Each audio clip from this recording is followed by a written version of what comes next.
Hello, my name is John Nagoski, and I'm a native speaker of English from Wisconsin in the USA.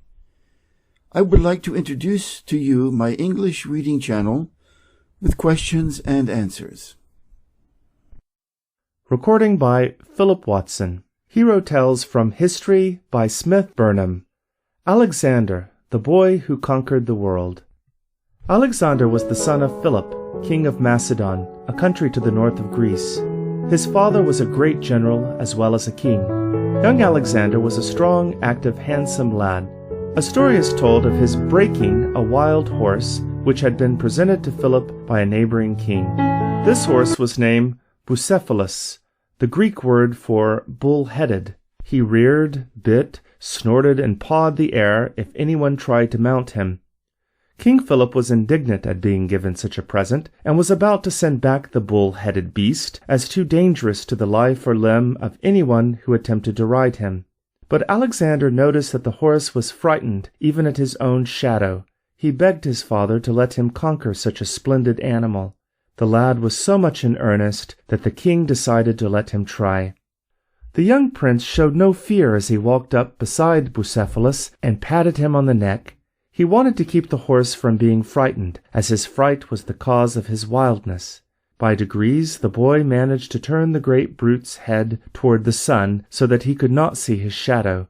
Throwing off his velvet mantle, Alexander suddenly sprang on the horse's back. Instead of trying to restrain or guide the frightened steed, the boy let him go as fast as he would across the plain. When Bucephalus grew tired, the shrewd rider began to turn his head this way and that, while speaking kindly and patting him soothingly. When they returned from their long run, Bucephalus obeyed the prince's word and touch as a gentle, well-trained horse should.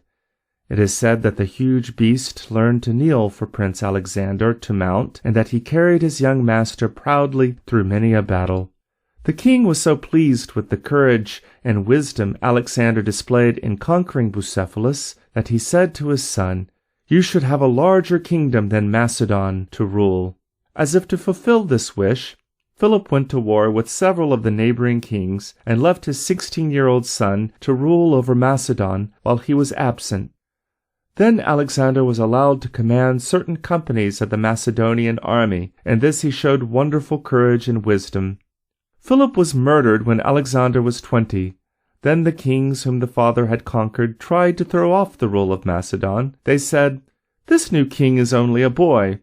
But Alexander answered when he heard it, "They think I am a boy. I will show them that I am a man." And he did, not only by defeating the kings and armies his father had beaten, but by conquering the other states around Macedon, whose kings had turned in to help Alexander's enemies. At this time the greatest monarch in Asia was Darius, king of the Persians. He sent several nobles of his realm to seek the friendship of Alexander, king of Macedon. These men were surprised when they saw that the young ruler was not interested in their stories of the wealth and splendor of the vast countries of Darius. Instead, Alexander wished to hear about the extent of their kingdom, about its different peoples, and about the location of the rivers, roads, and cities.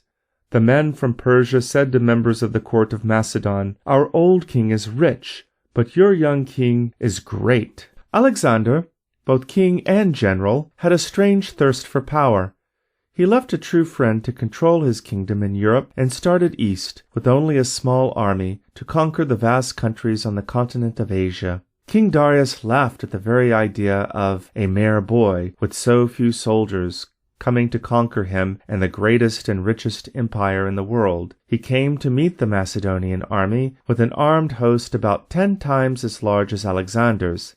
That boy soon routed and scattered the hosts of the Persians, and King Darius had to fly for his life, leaving his wife and her mother behind as Alexander's prisoners. The young conqueror was kind to these and to all other prisoners of war. This was wholly different from the custom then, for ancient conquerors killed or made slaves of those whom they defeated in battle. Alexander gained 2 great victories over Darius and captured other kingdoms and walled cities after long sieges and hard-fought battles. While in Asia, he came to a temple where there was a puzzle which no one had solved. This was a strange knot in a long leather strip. This knot, it had been prophesied for centuries, could never be undone except by the one who was to conquer Asia. Alexander felt that he must unloose this terrible tangle in some way or other. So when he was brought into the temple, which was at a place named Gordium, he took his sword and cut the strangely knotted thong in pieces. Ever since then, when anyone meets and solves in a surprising way what seems to be an impossible problem, he is said to have cut the Gordian knot, as Alexander did in the temple at Gordium. The young conqueror marched down into Africa and not only took possession of Egypt, the greatest kingdom of that vast region, but built, near one of the mouths of the wide river Nile, a city to which he gave his own name. That city, Alexandria, is still one of the largest cities on the continent of Africa. It became necessary for Alexander to lead his army farther eastward into Asia. After his great successes, he began to indulge his appetites in eating and drinking and in other harmful ways. Once, in a fit of drunken anger, he killed his best friend. This made him ashamed and sad when he came to himself and realized what he had done. Because of his many victories, Alexander is called the Great. When he was only 26, he had conquered all the important nations in the world of his day. It was because he had now nothing to strive after that he gave way to evil passions. He is said to have wept because there were no more worlds to conquer. He became ill and died as a result of his excesses, leaving no child or relative to rule over the great kingdoms he had acquired. Although Alexander the Great had conquered the world, he could not govern himself. Hundreds of years before his day, Solomon, the wise, rich king, wrote in his Proverbs, "He that is slow to anger is better than the mighty, and he that ruleth his spirit than he that taketh a city."